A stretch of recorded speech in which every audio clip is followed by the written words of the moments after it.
So we're going to start the morning off with a leadership panel.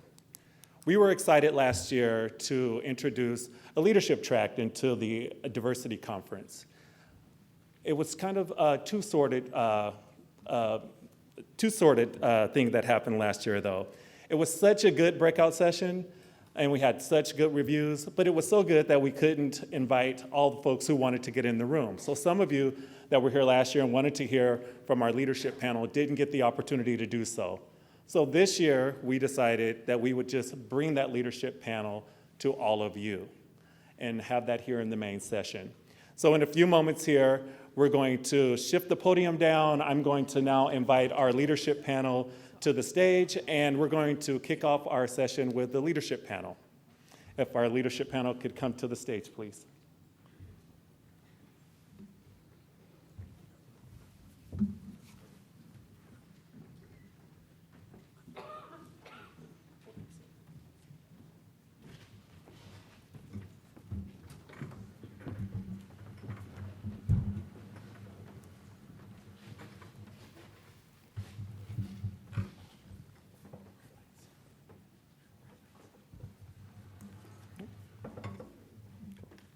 Great, thank you.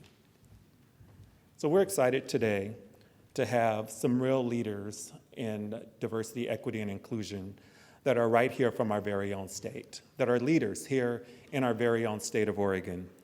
We have the Diversity, Equity, and Inclusion Subcommittee for the Enterprise Leadership Team with us today. And we're excited to hear what they have to say on this very important and critical work. We have some questions that we're going to be asking the panelists. They'll be answering those questions, and those of you in the audience, if you have questions for them, raise your hands. We have some folks around the room that will bring you a microphone. We would ask that you keep your questions really succinct. We have a very limited amount of time, but we're going to go ahead and kick off this morning and address our panel. Before we get started, I'd like to introduce our panelists. We have Nia Ray from the Department of Revenue. We have Barry Pack from Lottery, Travis Hampton from Oregon State Police, Peter Daugherty from Forestry, and Margaret Salazar from Housing and Community Services. Can we give them a hand, please? Okay.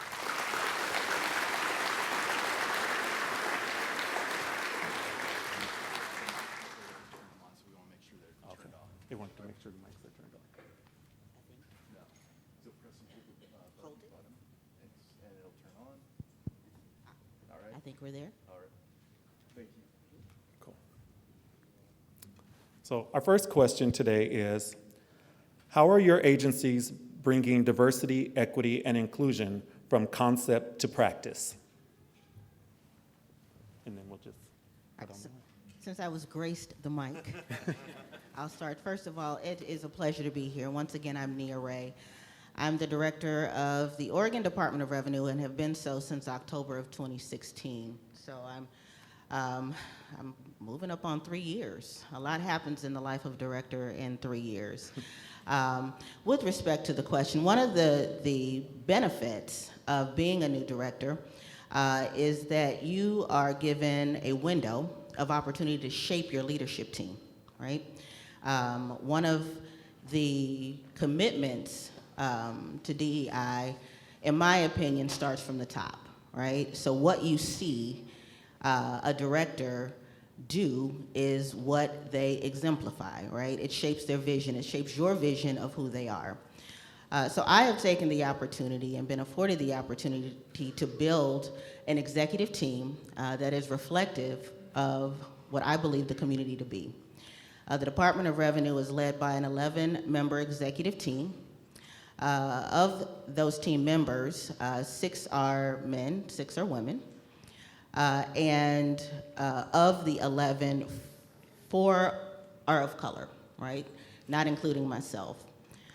So, you know, it's not necessarily an achievement that I tout, because I don't want to create a token mentality around my appointments. However, without tokenizing, it is important to see people that look like you, right? It is important to hear leadership sentiment and see leadership from people who reflect the greater population. So that's my initial commitment. Just starting at the top, showing my staff what I believe in, and then expecting that to filter down. Great. Thank you. Great. Thank you. First of all, I'd like to point out that spotlight is really awesome, so thanks for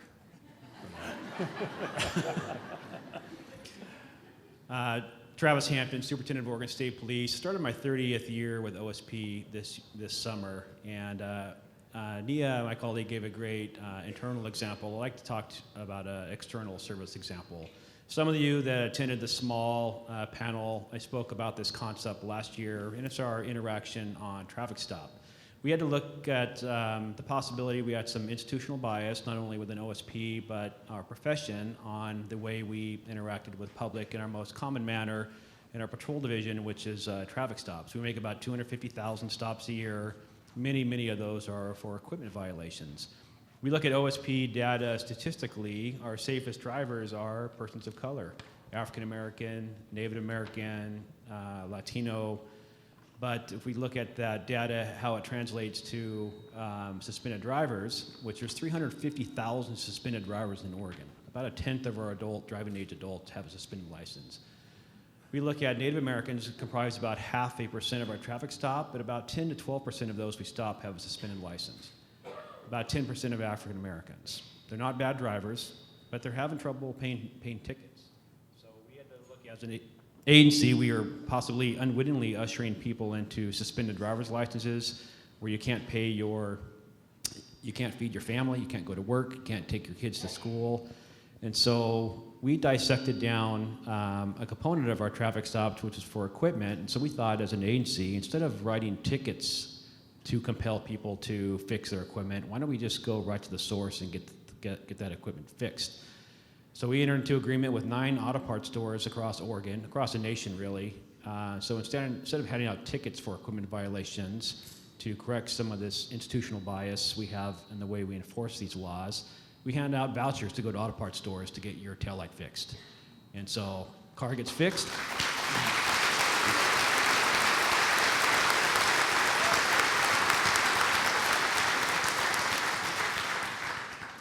Thank you very much for that. That feels really good, but it feels nothing like handing one of these out to a citizen, I assure you. I mean, it's a really good feeling. So I spoke about this concept last time I was here about a year ago today. I just think it is pretty cool to report that this concept has now been adopted by all of Oregon police chiefs and sheriffs. So all of Oregon public safety is now participating in the state police program. And we've handed out tens of thousands of these vouchers in lieu of citations to try to make a dent in this problem. So thank you for the opportunity. Thank you.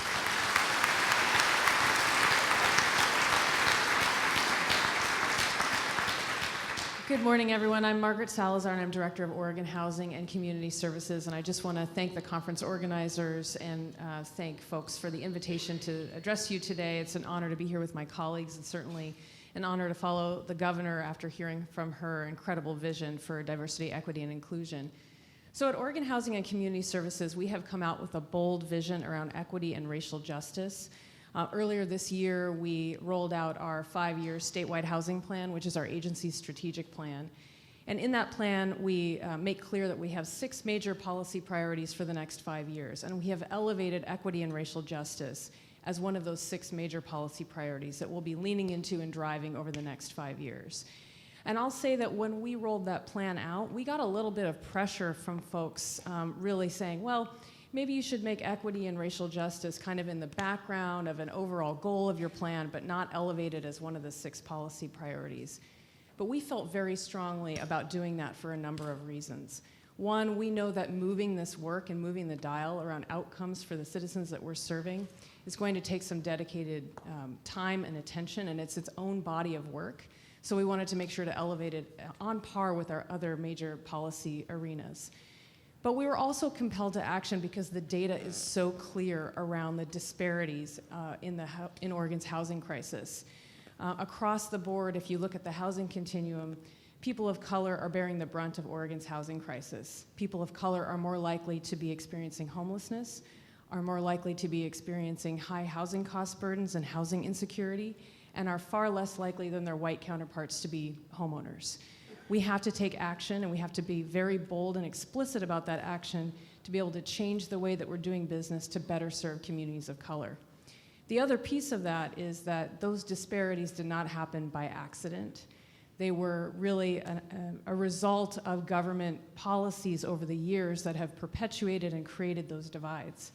The biggest example of that, of course, is redlining, which has really locked communities out from being able to access capital, mortgage lending, and other opportunities. So we as a government agency have to be very explicit around reversing that trend and making sure that our resources and opportunities are reaching a diverse constituency. So we wanted to be very, very clear about that. The other thing that's happening in our communities today, of course, is that we're grappling with the issues of gentrification and displacement as communities are weathering very rapidly increasing housing costs. It's having a very real impact on the opportunities for communities of color. So for all of those reasons, we felt it was important to lay out a roadmap and really identify that as our vision for the agency.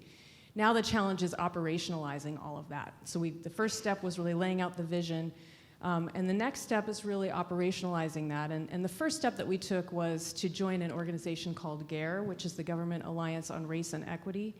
And this is an affinity group of government organizations around the country that are working together to try to make an impact on equity and racial justice issues. And the importance here is understanding that the work that we're doing as a government agency is going to look a little bit different than the work of potentially a nonprofit organization or a for-profit company. We all know that we're working within a bureaucracy, and we love that, but there are some constraints and some challenges that really create the kinds of opportunities we have to make an impact. So as part of this, this cohort that we've joined, we have an opportunity to learn from other agencies that have gone before us, how they have been able to operationalize this work, and that's the first step that we're taking. And the final thing I'll say about this is it's kind of the methodology for how we arrived at this vision. Not only did we look at the data and try to understand that and understand the needs, but we also engaged with communities through listening sessions around the state. We visited 37 communities to hear their concerns and needs, and then we held focus groups with low-income Oregonians who are really addressing housing challenges, so that their voices were part of the conversation as we built our vision around equity and racial justice. And we had focus groups in both English and Spanish and with agricultural farm workers. I think in the future we would be able to do that in multiple languages, but this was our first foray. So I think having that community conversation was also a really integral part of laying out that vision for the agency. Thank you.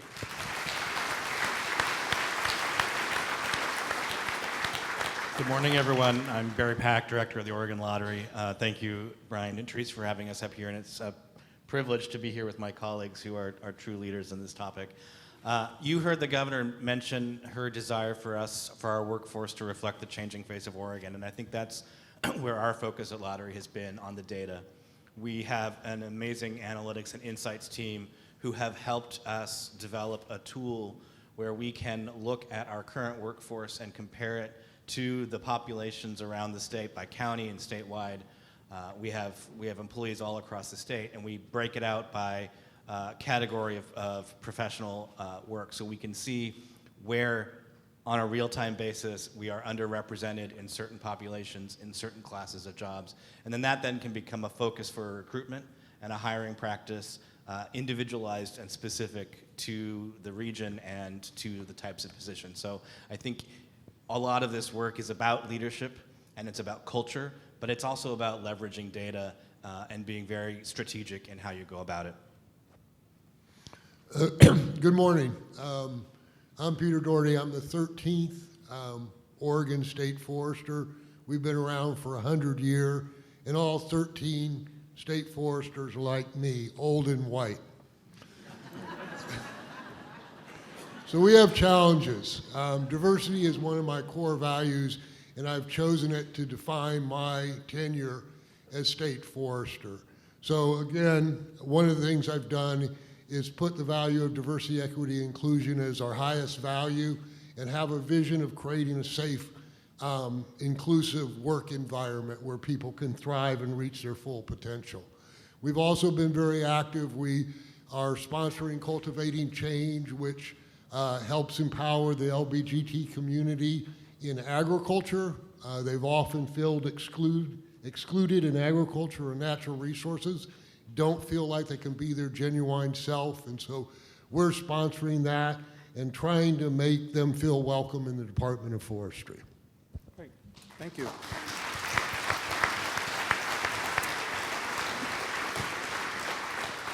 Thank you. So I think all of you touched on this a little bit, but if you could share a little bit more, have you implemented specific measures for DEI in your agencies?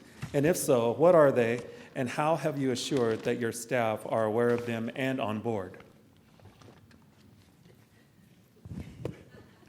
Well, so I mentioned the data that we use as both part of our affirmative action, but also in our daily hiring practices.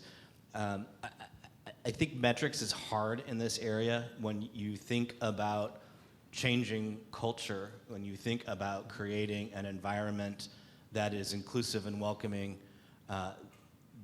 That's hard to measure. One way you can measure it, I think, is retention. And that's why a lot of the work of this subcommittee this year for the enterprise leadership team is going to be around not just how do we recruit a population that looks like Oregon, but how do we retain those folks who come here? How do we develop a leadership pipeline? And that, I think, is the metric that you can begin then to measure how you're shifting culture and how you're creating inclusivity in the workplace. I agree with you, Barry. It is challenging. In the Department of Revenue, and as a new director, relatively new director, 3 years really isn't that new anymore, but we are strategic planning, right? And we have the opportunity to develop new KPIs. And so those are very tangible, right, ways to integrate DEI into the fabric of the DOR community. I will say, as the only, I think, Black woman that's on the enterprise leadership team, part of my challenge, to be honest with you, is to not relax on the fact that I'm here, right? I mean, everywhere I go is a testament to DEI, but that's not enough, right? I can't just relax and say I'm here now. Everyone look at me when you want to feel included and go about your business. It doesn't work out very well. It doesn't work like that. So I have to challenge myself, you know, in my role as a leader, and ensure that my very diverse team doesn't relax in being one of the most diverse teams across the enterprise. So I accept that challenge, and we're working toward those goals. Thank you. I'm jealous of Barry's analytics. We do track and are trying to build better. We track our current status as an organization, particularly in upper management and in our natural resource profession category, which serves as our pipeline to our leadership. What we need to be better at is tracking the diversity of the applicant pool and looking for internal biases that we're not hiring in when we have diverse applicants. And then the other thing we track, we have an agency leadership program. So we're making sure that the people that are joining our organization are getting into that leadership training and filling the pipeline for the new leaders. So at OHCS, we're looking at this on a couple of different facets. The first is this actual service delivery equity work that we're doing to make sure that we're serving the needs of Oregonians. And then the second track, of course, is the internal measures. So on the service delivery front, I think we've learned a lot about this. When we published our statewide housing plan with those equity and racial justice vision policy priority out there, we did establish some metrics and sort of numerical goals around the service delivery. So the best example of this is in the arena of home ownership, because there's a big racial divide in home ownership. We've been tracking historically over the years the number of home buyers of color or potential home buyers of color that come into our programs, who gets access to mortgage loans, who gets access to down payment assistance. So we have that data. So we were able to make some benchmarks and metrics in our statewide housing plan around increasing that participation rate. So we have some very clear numerical targets there. But what we've learned is that, gosh, we just don't have great data across the board in our service delivery to be able to bake in quick metrics and goals for the service to the people of Oregon. So I'll give you an example of that. We may have data that we're tracking about the race and ethnicity and other demographics of individuals that are seeking homeless assistance through the many, many nonprofits that we fund on the ground for homeless assistance. But we don't have data for anyone around the outcomes of what happens when you access that homeless assistance.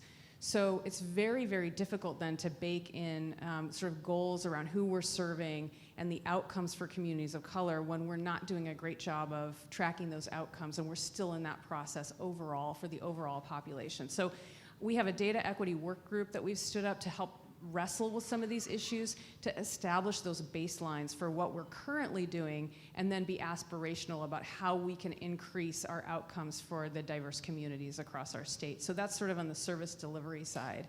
Now, I mentioned that we joined the organization GARE, and that Government Alliance on Race and Equity, and sort of getting examples from other government agencies around the work that they're doing.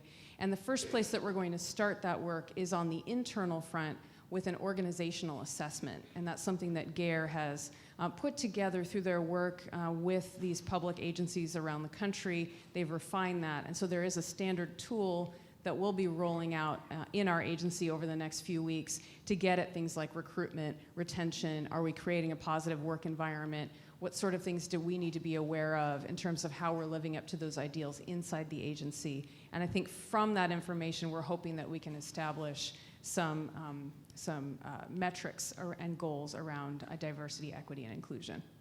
Great. Great. OSP lives in data like my colleagues here, but I think I'd like to answer this question a little bit different way, more of a challenge. We all had kind of a nervous laugh when Peter mentioned he's the 13th forester for his department, old white male. I'm the 13th leader for my agency, all white males.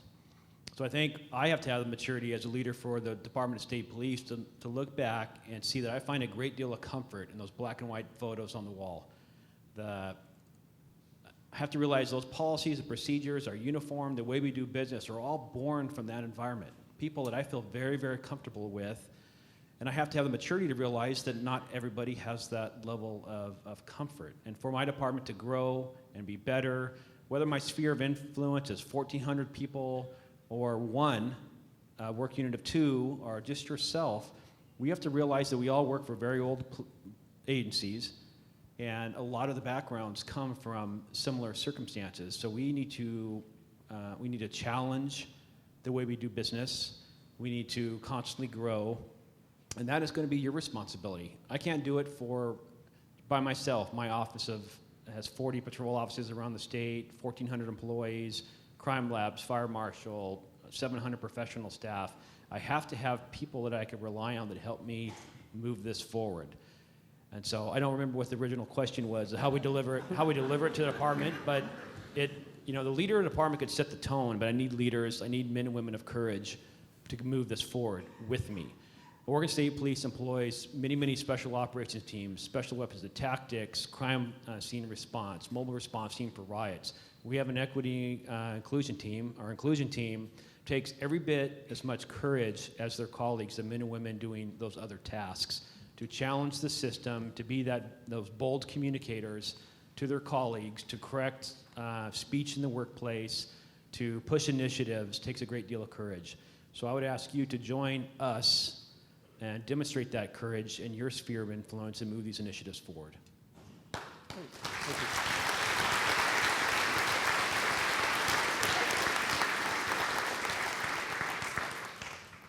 Awesome. So everyone has bias, we know that. As organizational leaders, have you identified any organizational bias within your agencies? And if so, what have you done to combat them?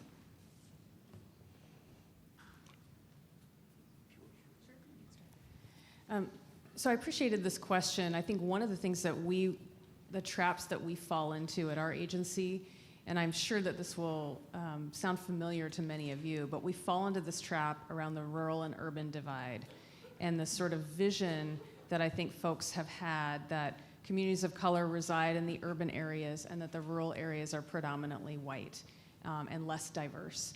And I think we have to continually challenge that mythology that has been built up over time about what Oregon looks like and the makeup of communities across the state. So I'll give you a couple of examples of that. we have a program where we intentionally try to expand contracting opportunities. You heard the governor talk about that, to minority, women, and emerging small businesses. And we're a little bit unique because we work directly with developers who build affordable housing, and they assemble their development team with contractors, architects, electricians, roofers, what have you. And part of our values are we want to make sure to extend those business and job opportunities to diverse individuals so that we can help build that economic base when we do deliver affordable housing at the same time. And historically, we have shied away from having a statewide approach to MWESB hiring policies or contracting policies because of that mythology that's out there with the housing industry, with the business industry, that we just don't have contractors available in rural Oregon. We just don't have that market saturation. So what we've done to address that is we are actually currently hiring for a position that will manage that MWESB program, that will be doing outreach, that will be working with our colleagues across state government so that we can get out there, listen to communities, understand what the opportunities are, and try to build a statewide program that's not one size fits all. It might look very different in the Portland metro area than it looks in Eastern Oregon, but that we are at least leaning into that and living up to our values by creating a policy and program that incorporates that. So I think that's one of the biases and traps that we fall into, is that assumption about what Oregon communities look like and experience on the ground. Sure. I think I'd briefly speak to the timeline to measure expectations for organizational bias. Earlier, I gave an example of traffic stops that we worked in a system that was inherently biased because our response to traffic violations was tickets, warnings, or tickets. One of the two, pick. I'd be disingenuous if I say when I rolled this out a couple years ago that it was embraced by every member of my department. Now, new employees that are coming in the door, they will know nothing different. This is just part of the agency culture. So many of us work for big agencies. It's going to take us 2, 3, 5 years for that institutional bias on specific programs to work its way through the system, work its way through the pipeline. So I would manage those expectations. We have to be very purposeful, very aggressive, but the most aggressive, well-purposed efforts is going to take you a matter of a couple, 3, 4, 5 years to work these through the system. So I would just encourage you to stay the course on these initiatives. Sure. As I mentioned, we've had 100 years of leadership being primarily white males. I think that represents an organizational bias. It's also reflective of the forestry field and the pipeline we have coming in from the universities. I think that the universities are working really hard to change that, but we need to work within our own department. We have a tendency to favor promoting from within, and if you promote from within, when your pipeline is dominantly white males, you're going to perpetuate that bias. Another organizational bias, and it's a structural bias, we do wildfire protection for 16 million acres, and we hire about 600 seasonal people.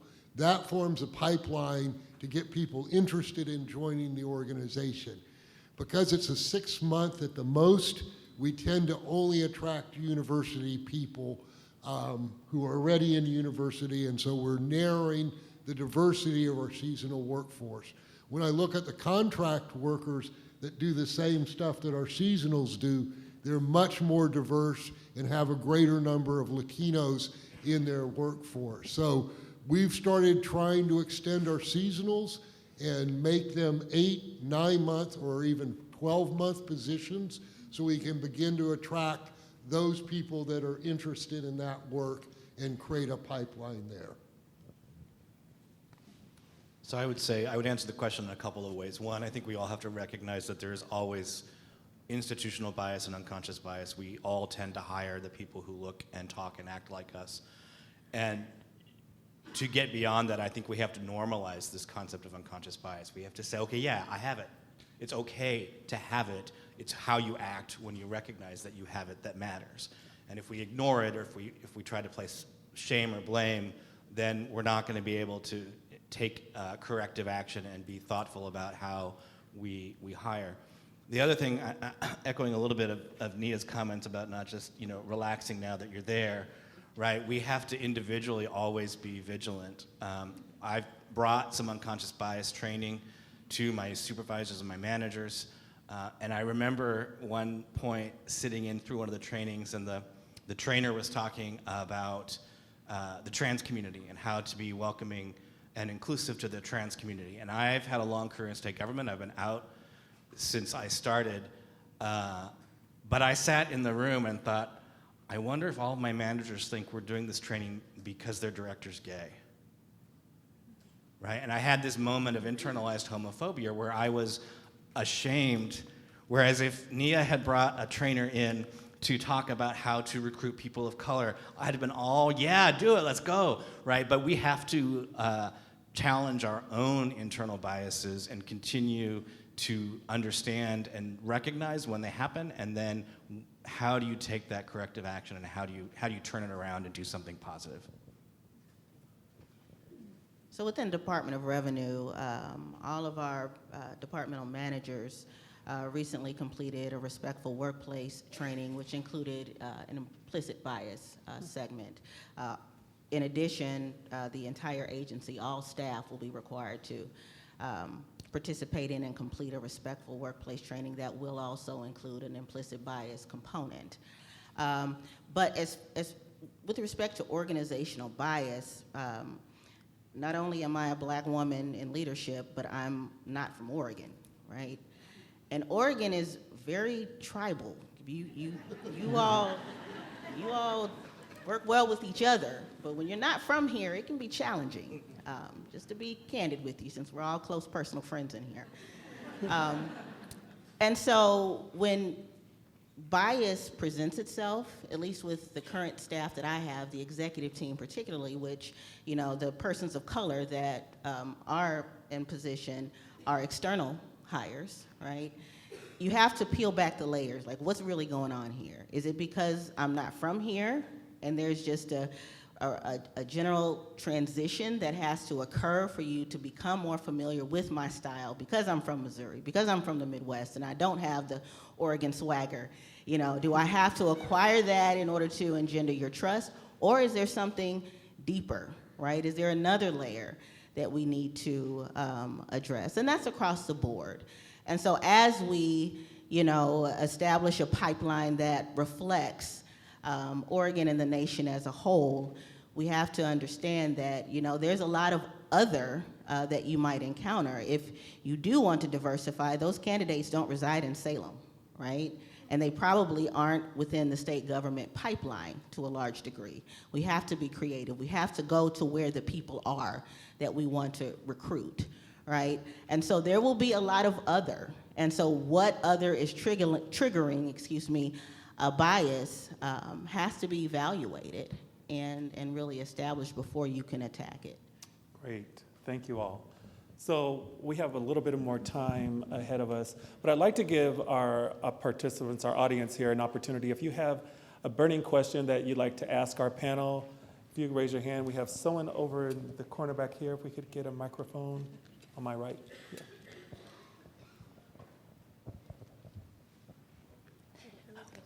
Hi, I have a quick question for everyone because I heard a lot about LGBT status as well as how to address communities of color. But I also want to hear how you guys have challenged yourself to include the communities of people with disabilities in the work you're doing for DEI in your agencies.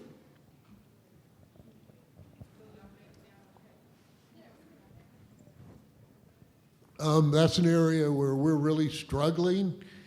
We've dropped. We haven't retained people with disability at the level we should. And I don't have really good data on the applicant pool. So currently we're struggling. We, of course, will be welcoming and we'll do accommodations. But right now I'm just struggling with what the pipeline is and how we recruit it. I think my approach has been similar to Peter's. Unfortunately, there are the general sort of accommodation, ADA protections that you always ensure are in place. With respect to the pipeline, I really can't say that we have devoted the level of of engagement that we probably should just around disability and ensuring that there is equity with respect to that population specifically. That said, the hope is that as we become more tolerant as an agency, those issues will rise to the leadership level, to the management level, and we'll have a greater understanding. To be quite honest with you, I have not been faced or I haven't encountered challenges with respect to our approach. So that is a commitment that I will take back with me to become more focused in that area. I think you're going to hear kind of a common theme, I would imagine, across the panel. And I think the piece that I would add here is this is also a place where data is not very helpful. There's still a stigma to self-identifying as having different abilities, and we rely on that sort of self-reporting to be able to evaluate how we're doing, and I don't think we have good data on it. And I would just add that, you know, the organizational assessment that I mentioned, I think will get at some of this and give us that information about how we're doing. And because it's an anonymous survey that will go to all staff, hopefully folks will be able to come forward with any questions or concerns that might not otherwise be rising to leadership's attention because of that anonymity. So I'm hopeful that will give us some more information. And on the service delivery side, I think it's important to stay vigilant as well in how we operate our programs. One of the programs that we run is a grant with the Fair Housing Council of Oregon, and one of the things that they do is they do audits in the field where they have folks sort of test out and apply for apartments and see what sort of treatment that they get to identify where there might be discrimination or that whether it's very explicit or that implicit bias that's coming out from things like property management companies as folks are trying to access housing. And they consistently identify that persons with disabilities is one of the areas that we have the most work to do as a society. We have certainly other discrimination happening as well, but that the persons with disabilities and making sure that those rights are protected is a very, very common theme and probably the highest incidence of reports that they get. So we take that very seriously, and so as we operate our programs, that's a constant reminder to make sure that we're considering those factors as we put our programs out the door. Great, thank you. We have, Hello. So I heard this just briefly touched on by each of you, and so my question is, one of the main pushbacks that was mentioned is by leadership in our organizations. How are you breaking down those barriers to these issues of implicit bias and that sort of thing inside your leadership? We can talk about pipeline and people coming through, hopefully to become leadership and our plans to be future, but how are you breaking down those barriers currently in our organizations, in our leadership and management circles? I can start since I have the mic. So I want to echo something that Director Ray said at the top of the panel, which is around representation and leadership and how that matters and the message that sends. So we started with our Housing Stability Council, which is our governor-appointed policy-making board. So it's essentially the board of directors that governs and provides that policy oversight to the agency. And we had some vacancies on that policy-making board. So we were very, very intentional working with the governor's staff to try to identify candidates for that board that were from diverse backgrounds and constituencies so that we could have that equity expertise around the table to really help push the envelope, not only with the leadership but staff. And I'm very proud that not only do we have an incredible board with really great expertise, but we have a majority people of color and majority women on that Housing Stability Council. And boy, did they keep us honest. And I think staff at OHCS, if you're here, you will be nodding to that comment.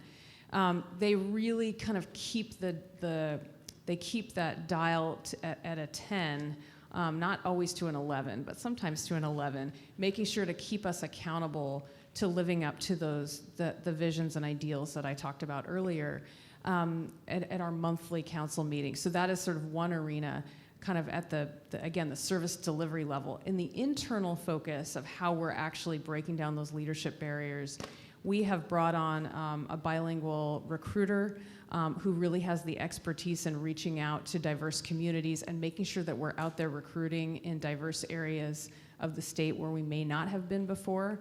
And we have a number of management positions that are currently open of key management areas. So it's an opportunity for us to really look at those.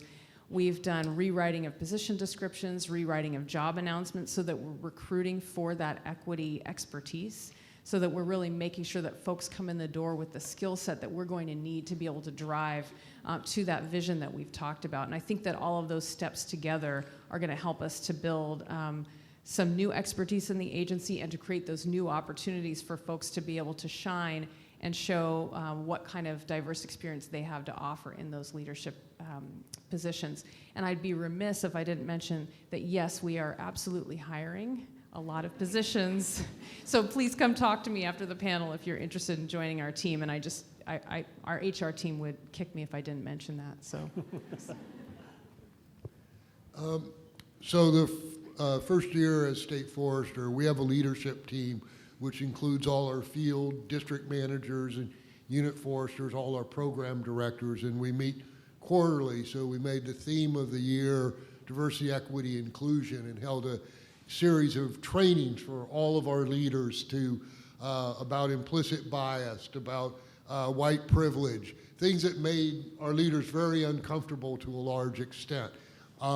Now it's become part of our core training within our leadership team and within our agency leadership program that serves to bring people into our leadership team. So this year we've been bringing in, since we don't have as much diversity as we would like, we've been bringing in leaders of color and gay leaders from other state organizations and other organizations to talk about how it feels and how we can be a more welcoming place. So we're trying to change the culture by having honest and frank discussions about who we are and how we become better. Great. I think, once again, you have to be purposeful in our actions. Our entry-level employees at the state police do give us the diversity we desire, but our leadership ranks were really weak in this area. When I assumed the superintendent position in 2016, our executive leadership team was all white males, all police officers. I think we had one female on our executive leadership team forum. She was executive support specialist that was essentially the meeting organizer. She's now our communications director and a member of the executive leadership team, but I found my diversity in the next level of leadership. That's where I was able to double, and sometimes triple the gender representation on our executive leadership team, involve persons of color. Really the technical experts in my department were often just that one or two levels down from the highest executive team level. So we brought them up. We went from a 6-person leadership team to 14. We now, some of those people that were the second and third in charge are now the person in charge, so they got that exposure to that executive leadership. And we just had to mine the resources that we already had. And I also I lean on it quite heavily, almost equal to my executive leadership team, my department inclusion team. That helps to challenge those systems, those policies, those procedures on how we hire, how we retain, how we promote, and their voice is equally as valuable with their recommendations. OSP is also hiring. We're hiring about 100 new troopers, so if you would just raise your hand, attendants are standing by. Just 1 or 2 per row will fill all the new trooper vacancies. Thanks for the reminder, Margaret. Lottery's hiring too, we pay better.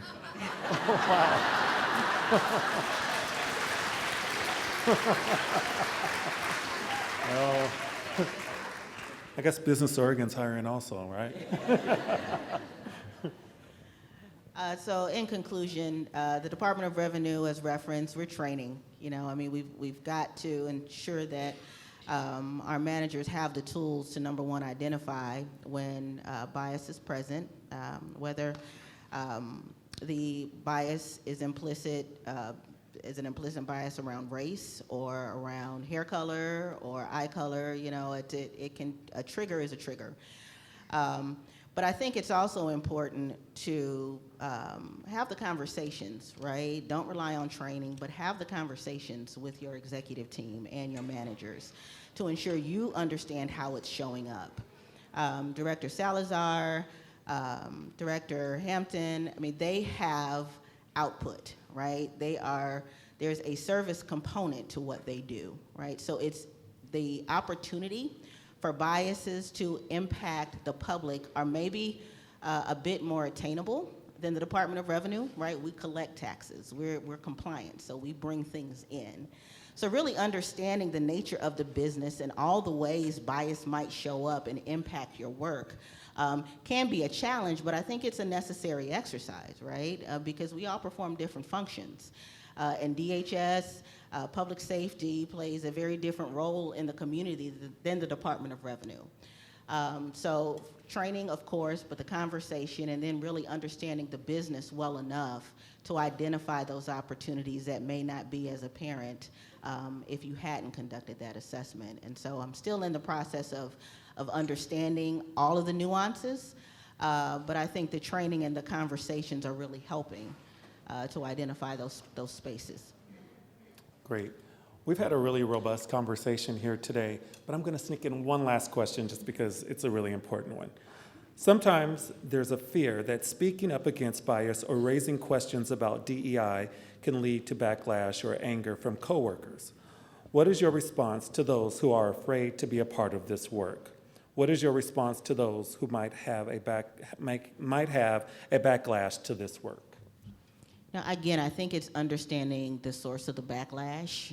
Where is the fear coming from? Is it due to a lack of understanding? Is it self-preservation? Is it misinformation? What's creating this backlash? Before you can identify or adjust either the perspective or your own approach, you have to understand where it's coming from. After you've identified it, then it is incumbent on us as leaders to really work with that sentiment, to understand how broad it is, and you know how it's impacting that backlash, how far-reaching it is within the organization. So with respect to it, I don't think there's ever an opportunity or excuse to not deal head-on with it, but I think oftentimes you may need a more individualized approach to understand it and then begin to create the appropriate solution. Great. Thank you. I would just fall back on some earlier remarks that I compared our equity inclusion team, the work they do is equally courageous as the men and women on our SWAT team. The people are going to kick a door and go handle the most treacherous of situations. They don't go through that door, so to speak,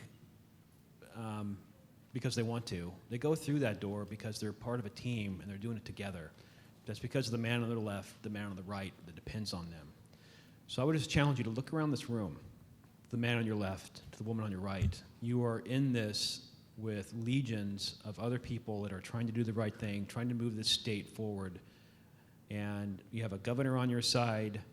This room will be filled with 1,000 more people tomorrow that are on your side, on your team. That's your woman to the left, the man on your right. So have courage. It's going to take it. You have it.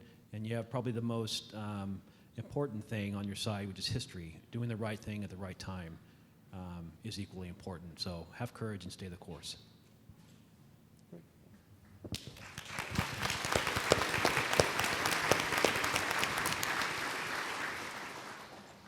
I think the response depends on the level of backlash. As Nia was suggesting, this conversation makes a lot of people uncomfortable, and you need to recognize that uncomfortableness and help them through that. But leaders also have to set clear expectations and hold people accountable. At ODF, we talk about the ODF family, and if we are family, nobody would treat their relatives in a way that we are sometimes treating people of color or LBGT community. And so I've set pretty clear expectations that any discrimination, any backlash will not be tolerated within our organization. And I expect us to follow through.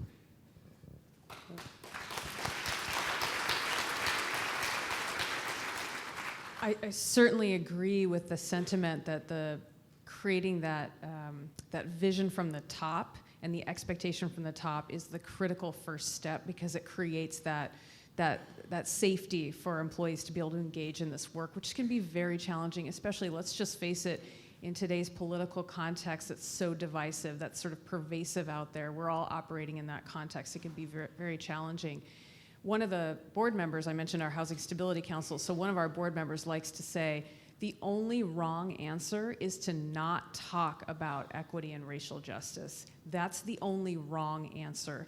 So she has sort of helped to set and reinforce that expectation that, you know, we're going to try a bunch of different things. They're not all going to work. There's going to be discomfort. Sometimes we're going to be off the mark. But the only wrong answer is to ignore these issues and not engage in them. And I think that has given a lot of safety to us as a leadership team as well as to the staff. The other thing I would say, because I think one of the things that I've seen from staff is the fear really comes from not necessarily the backlash, but getting it wrong. You know, having the wrong answer. What if I don't do this right and I kind of put myself out there and it doesn't work?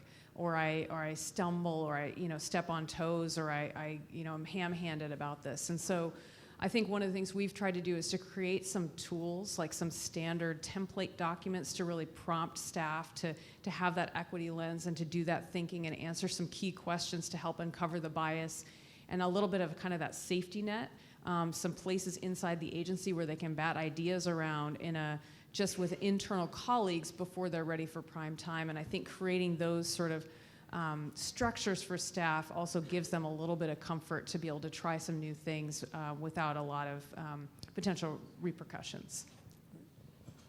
And I would just say that I think respect is the key.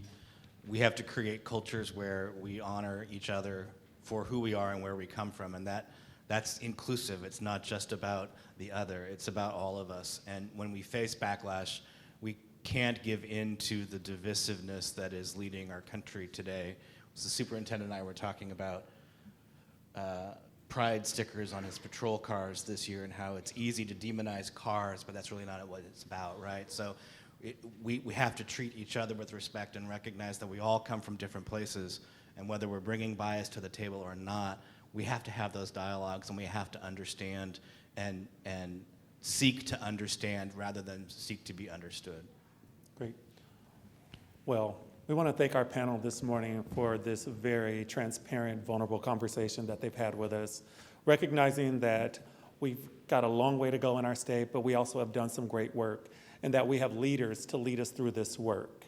And so if you could just give a round of applause to our panel today, and I thank them all for the great work that they're doing in their agencies, and all of our leaders in all of our agencies taking on this charge of diversity, equity, and inclusion. So you have about 10, 12 minutes to get to your breakout sessions. Please have a wonderful conference, and thank you again for joining us.